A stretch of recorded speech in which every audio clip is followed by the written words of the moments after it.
Welcome, Prabhuji. Hare Krishna, Samya ji. Thank you. Welcome to Pragya. It's been years of knowing you, knowing the ISKCON temple.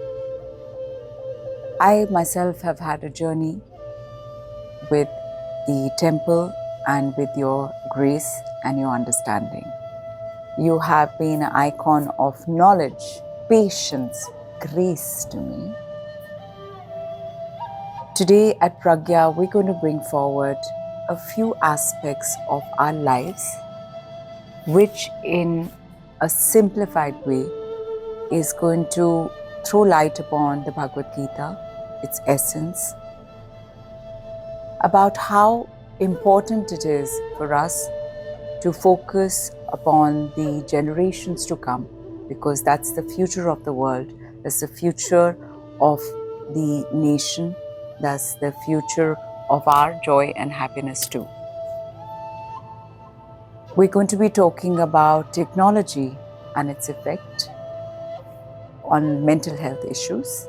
We'd like to talk about Garv Sanskar, when a woman is pregnant, throw light on the three aspects of the being, which is the body, mind and breath. If you were to summarize in 3 to 4 lines, what is the ISKCON mission and what is its true essence? Not only that you're spreading light, not only that you're spreading discipline, you're also spreading knowledge with the situation where one is currently in, and alongside, the mission has constantly helped in giving back to the society, be it through food, be it through education, be it through medicine, be it through taking care of which we consider one of the biggest in our mythology, in our Hindu culture, the Gau Mata, so to speak. So in my opinion, I really feel that giving back to the society is the purpose of life. I'd like you to throw some light on it. Yes. So actually, Swami Prabhupada, he met his Guru Maharaj in Kolkata in 1922 for the first time. So when he met up for the first time, his Guru ordered him to go to Western countries and preach this message of Lord Krishna to the Western people. At that time, Prabhupada was a family man and Britishers were ruling. So Prabhupada initially reluctant to go there. But his Guru Maharaj ordered me, no, my order, please go there. So taking the order of Guru Maharaj with the full sincerity, with full determination, Prabhupada struggled for 40 years. And at the age of 70 years, he went to America. What a conviction. So this was the determination and so much confidence in Prabhupada's heart, which he transferred to America. With the help of Sumati Morarji, that Symbian company owners, the lady she sponsored. Prabhupada was having only 40 rupees. An old man, no place to live, no money, nothing. He was carrying only 2 things. The full faith in the holy name of Krishna, the full faith in the words of his spiritual master. With these 2 things, he brought this Hare Krishna explosion. Amazing. So this International Society for Krishna Consciousness, actually the consciousness which is deep within, and the original consciousness is Krishna consciousness. So actually we are all Krishna's beings. But when we fell from spiritual kingdom and we are struggling here in this material existence, our consciousness has become dirty.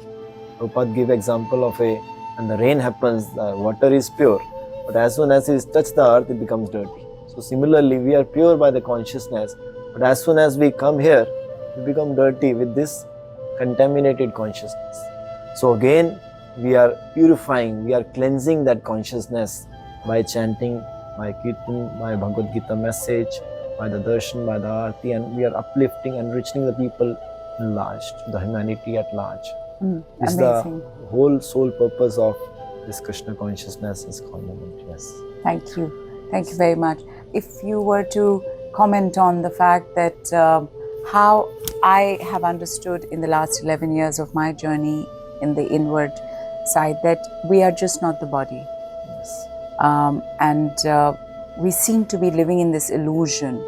And this illusion seems so real, it's so well marketed. Initially, I started feeling there's something perhaps wrong with what I'm now observing, learning. What would you like to say about the materialistic world? Because a lot of people in my circle of friends, in my circle of family, in the people that I have come across, has this fear that the moment they go towards godliness, the moment they start learning a little bit about themselves and their purpose and their being, they will have to disconnect themselves with the material world. In my opinion, that's not true. To find out who we are is going to only build the space for us to deal with our desires, our attachments, our anxiety in the mind more well equipped, in a better manner, and come to terms with the reality, knowing that we cannot take anything with us. We came here empty handed, we will go empty handed. What would you like to add to that? So actually, when the great fight is happening in Kurukshetra war 5000 years back, and the Kauravas and the Pandavas, they are so enemies, they want to kill each other. So at that time, Arjuna, the pure devotee of Krishna, is telling, I cannot kill my brothers. All the kinsmen are there, my guru, my grandfather, everybody is there. All my relatives, my kinsmen are in front of me. I cannot kill them, so that their wives will become widows and the family tradition will be spoiled. And so many points he's giving first chapter of Bhagavad Gita to Krishna. So better I'll go to jungle and do some tapasya for you. So at that time Krishna is telling, you are a Kshatriya. 8th chapter, 7th shloka, Krishna is telling, Tasmat sarveshu kaleshu mam anusmarena yuddhacha. Okay. You are supposed to rule and fight actually. So you fight, but you think of me and then you fight. Right. You fight for my pleasure, don't fight for your pleasure. So Krishna says, you lead a balanced life because you have two personalities. One is the physical, the body personality, other is the Atma personalities. So two personalities, both should be catered simultaneously. So you take care of your business, take care of your family, take care of everything, social life. At the same time, you chant Hare Krishna, you read Bhagavad Gita, you come to temple, you have prasadam, you serve the Krishna consciousness movement. In that way, you are serving the Atma.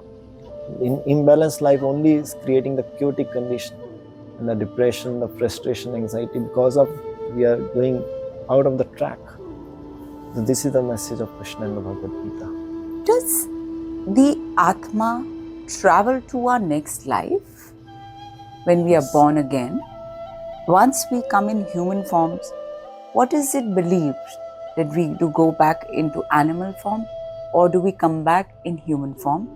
And if we do come back in human form, do we carry our karmas, our behaviors, our sanskaras, so to speak, into the other life? So Krishna says in Bhagavad Gita, na jayate, na mriyate, va kadachit. The Atma has no birth, no death. Actually, we are souls by the nature. We are not body by nature. Body is only a covering. Body is compared to a cloth or a machine. Nayanam chindanti shastrani, nayanam dhayati pavaka. As you change the clothes every day, Atma is changing the body every 30, 40, 50, 60 years. So, when you are changing the body, so there are two kinds of bodies are there. One is a physical body, which we are seeing, this called gross body, it's called Sthul Sharir, which is made of 5 elements, earth, water, fire, air, space. And the one body which is not seen, that is called Suksham Sharir, subtle body, made of Man, Buddhi and Ahankar, mind, intelligence and false ego. So when you change the body, when you meet with the death, so the soul, this subtle body covers the soul and go to the another womb of a mother. Right. So in that way, the consciousness goes with that. Until and unless you are not touching the devotional service of Krishna, you have to do this cycle of punarapi jananam, punarapi maranam. Birth, death, birth, death, birth, death. Until unless you are not touching bhakti. Moment you touch bhakti life, then this vicious circle of birth and death will be stopped, and the gates of Vaikuntha and Golok Vrinda will be opened for you. The eternal life is there for you. So, I mean, like I said, my journey has only been about 11 years. In this journey, in this short time, I've read it in so many texts, whether it's Christianity, whether it's in the Muslim religion, whether it's Jainism, Buddhism. A very similar belief is there, which is that we are not the body, we are the Atma. As we pass on in life and we leave, the life leaves our body. Every religion, even the people who claim to be atheists, don't just leave the body of their loved ones just lying around. They actually give it a proper burial. And at the time of a burial or a cremation, prayers, hymns, flowers, all the necessary items that are required for the journey of the soul. Would you like to throw light on that sanskar or that way? Why does that ritual happen? Yes. So actually, Srila Prabhupada says that there are Dashavida sanskars in the Vedic literature. 10 reformatory performances happens. Like this Janam is also a sanskar.